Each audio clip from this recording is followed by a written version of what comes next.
नमस्कार, आप देख रहे हैं जेकेटी न्यूज। आइए देखते हैं दिन भर की बड़ी खबरें। WHO महानिदेशक टेड्रोस अधानोम ने कहा है कि दुनिया में ऐसे कई उदाहरण हैं जिन्होंने दिखाया है कि कोविड-19 का प्रकोप चाहे कितना गंभीर हो, उसे वापस नियंत्रण में लाया जा सकता है। यहाँ तक कि मुंबई के घनी आबादी वाले संकीर्ण क्षेत्र धारावी में संक्रमण की चैन तोड़ी गई है। जम्मू कश्मीर के बारामूला के नौगाम सेक्टर में सेना ने नियंत्रण रेखा पर 2 आतंकियों को मार गिराया। सेना ने मारे गए आतंकियों के पास से 2 AK-47 राइफल और गोला बारूद बरामद किया। भारत में पिछले 24 घंटों में कोरोना वायरस के मामलों में 27,114 की सर्वाधिक बढ़ोतरी के बाद संक्रमण के कुल मामले 8,20,916 हो गए हैं। देश में 2,83,407 सक्रिय मामले हैं, जबकि अब तक 22,123 लोगों की मौत हो चुकी है। वहीं भारत में अब तक 5,15,386 मरीज ठीक हो चुके हैं।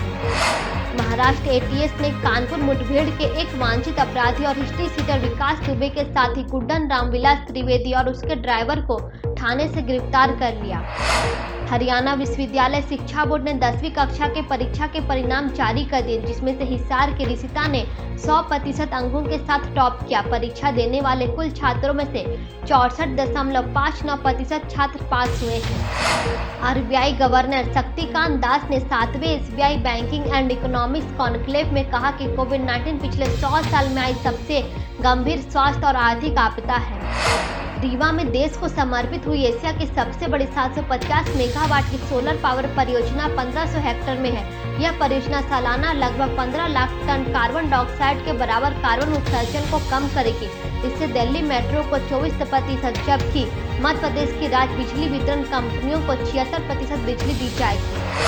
भारतीय दवा नियामक DCGI ने सोरायसिस के इलाज में इस्तेमाल होने वाले बाइकॉन के इंजेक्शन इटोलिजुमैब को कोविड-19 मामलों में सीमित आपातकालीन उपयोग की अनुमति दी है।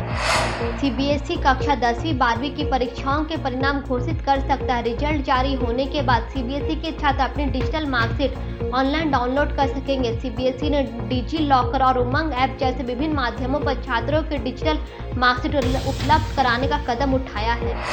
असम राज्य के 2 और जिले बाढ़ की चपेट में आने के बाद कुल 14 जिलों के 3,41,837 लोग बाढ़ से प्रभावित हुए हैं। वहीं असम में बाढ़ और भूस्खलन के कारण राज्य भर में अब तक 64 लोगों की मौत हो चुकी है। WHO के इमरजेंसी प्रमुख डॉक्टर माइकल रायन ने कहा है कि कोविड-19 का पूरी तरह सफाया होने की संभावना कम है और संक्रमण के क्लस्टर घटाकर दुनिया इसकी दूसरी लहर और फिर लॉकडाउन की ओर जाने से बच सकती है। रिलायंस इंडस्ट्रीज के चेयरमैन मुकेश अंबानी 68.3 अरब डॉलर यानी कि 5,133 अरब रुपया नेटवर्थ के साथ दुनिया के 8वें सबसे अमीर शख्स बन गए हैं। अंबानी ने अमेरिकी उद्योगपति वॉरेन बफेट को पछाड़कर यह उपलब्धि हासिल की है।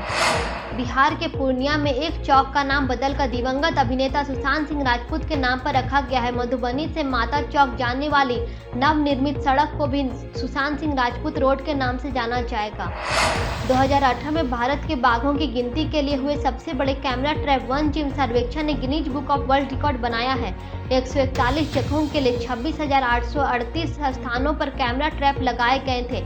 इनमें से वन्यजीवों की 3,48,58,623 तस्वीरें ली गई, जिनमें से 76,651 बाघों की है।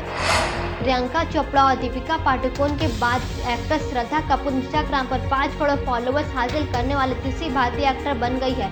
इंस्टाग्राम पर सबसे अधिक फॉलो किए जाने वाले भारतीय सेलिब्रिटी क्रिकेटर विराट कोहली हैं, जिनके 6 करोड़ 70 लाख से अधिक फॉलोअर्स हैं। धन्यवाद। वीडियो अच्छा लगा हो तो लाइक करें, कमेंट करो। इसी तरह का वीडियो देखने के लिए हमारे चैनल को सब्सक्राइब करें। कोरोना वायरस से बचने के लिए सोशल डिस्टेंसिंग का पालन करें, हैंड वॉश या साबुन से हाथ धोएं और मास्क का इस्तेमाल करना ना भूलें। आप जेकेटी न्यूज के साथ इंस्टाग्राम, ट्विटर और फेसबुक पर भी जुड़ सकते हैं।